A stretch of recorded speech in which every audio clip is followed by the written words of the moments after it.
Now, talking about corruption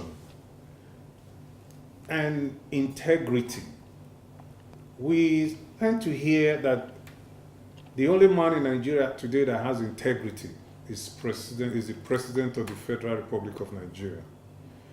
But I'm trying to get my head around some of the things that I know. That this is a president that came in not having money to buy the APC form. But a year after or two, the son had an accident with a bike that was costing about 50 something million or so. And then we have elections being done in different states that we know the outcome, all because they were rigged by the leader of the Federal Republic of Nigeria. Because without him, he is the head of the police, he's the head of every security forces in Nigeria. So, for example, Edo State, we know that a day or two to that election, the election was postponed because of flimsy security reasons that were not there. And within that 2 weeks of postponement, we are aware that the state commissioner of police was transferred 3 times. Are these, actions that has to do with integrity? Well, with regards to him not having money to buy his farm in his first term, I think he has debunked that. Because shortly after he was elected, he declared his assets. And from the assets, he didn't look like a poor man. He had assets that were worth millions of naira. So I think it's just part of what the spin doctors put together for him. Well, talking about integrity, I don't know, one of my biggest disappointment with this government is even the vice president, who is a pastor and a professor of law, So when I see someone like him spinning things on behalf of this government, I wonder. And he's spinning from records, speaking from records, on his teleprompter.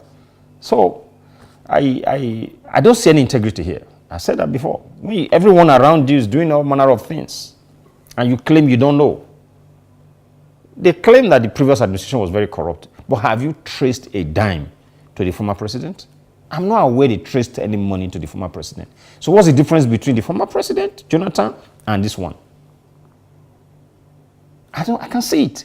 It was the same claim that people around him, Jonathan, were corrupt. The same thing is playing out today. We have the Maina case.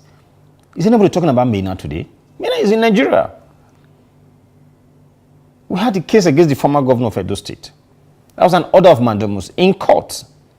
When eventually that was granted and they went to court, the EFCC did not even send a representative. Well, we had a governor who had immunity.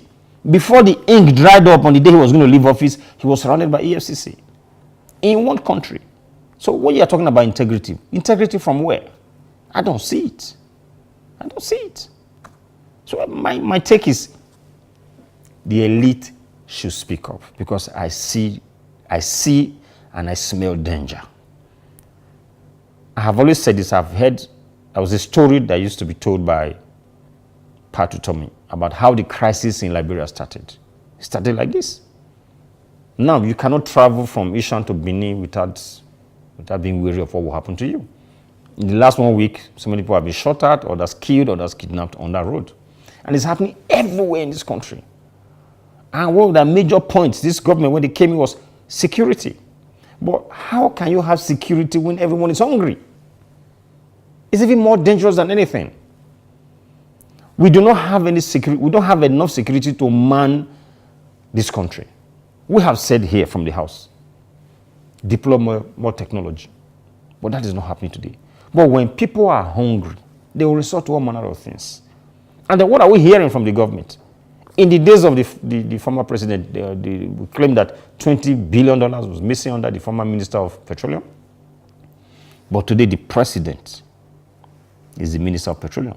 Then there's this rumor of 17 billion missing. I don't think anybody has addressed that.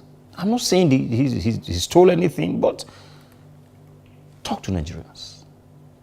We should see you as the father of the nation. We should see that transparency in you. When people are around you, there are allegations against them, they should be promptly either dismissed or charged. It can't be a case of you look the other way when the people are close to you. Then when there are oppositions, they are thrown into jail immediately, or they are embarrassed in the media.